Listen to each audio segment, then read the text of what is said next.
Hello everyone and welcome to another Keep Safe on the Net video on YouTube. Please like this video and subscribe to my channel. It makes me feel loved and wanted. In this video we're going to look at some of the stories left as comments on the main Keep Safe on the Net blog. Stories left by victims or potential victims of romance scammers. This comment was left on the blog just this morning. It says, "It is so kind of you to make this page. I have just been contacted by a Jeffrey Morrison who says he is a marine engineer on an oil rig in Indonesia. He has my email. He wanted me to talk to him on Hangouts, but he found me in Messenger. He is on Facebook, religious, horrible past he does not want to talk about, dead wife, parents recently killed, and elder brother has died of COVID in Italy.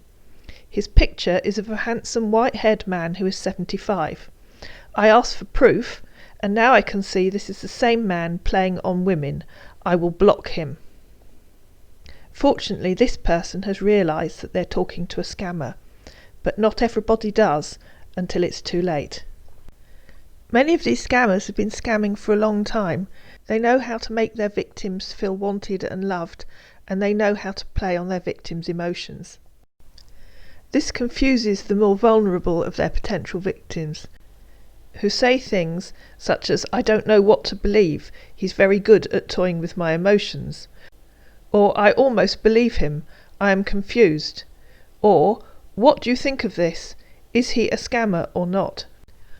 Once a vulnerable victim has been hooked by a scammer, it can be really hard to convince them that they've been taken in, and over the years a few very sad stories have been left by very worried relatives.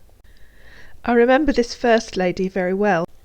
She contacted me to tell me that her vulnerable sister was about to sell her home to raise money for someone that she'd met online. We exchanged several emails, but I never did hear what actually happened in the end. These next two comments were left on the blog just last year by someone who was worried that their mother had been taken in by a scammer.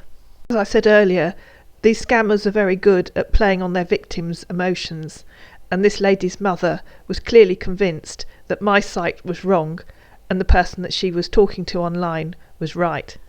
Scammers will often steal the identities and pictures from real people, and this scammer had claimed to be someone called Lawson Forsyth, and the lady commented says, "I think he's been scamming my mother since this same time and I'm really scared. I showed her this website and she said LF's identity was stolen and she knew this site was wrong. I don't know what to do. Help." Several people have commented over the years telling how they've been taken in by these scammers and had money stolen from them. This lady lost $2,000 and left her story as a warning to other women. The more money you send a scammer, the more they will ask for. This lady initially sent $800 and the scammer then asked her for another $700. And this lady told me that she was disabled and living on benefits and that the scammer was fully aware of that. But even so, they asked her for money and she borrowed on her credit card to send it to them. Scammers often use the same text several times. If someone starts praising you with flowery language, try doing what I've done here. Copy a sentence or two of their text and do a Google search and see if the same text has been posted online before. In this case, you can see that several scam warning and anti-scam sites have had the same text posted on them. So please be careful if you decide to join an online dating website or you're contacted online through social media by someone who claims that they're looking for love.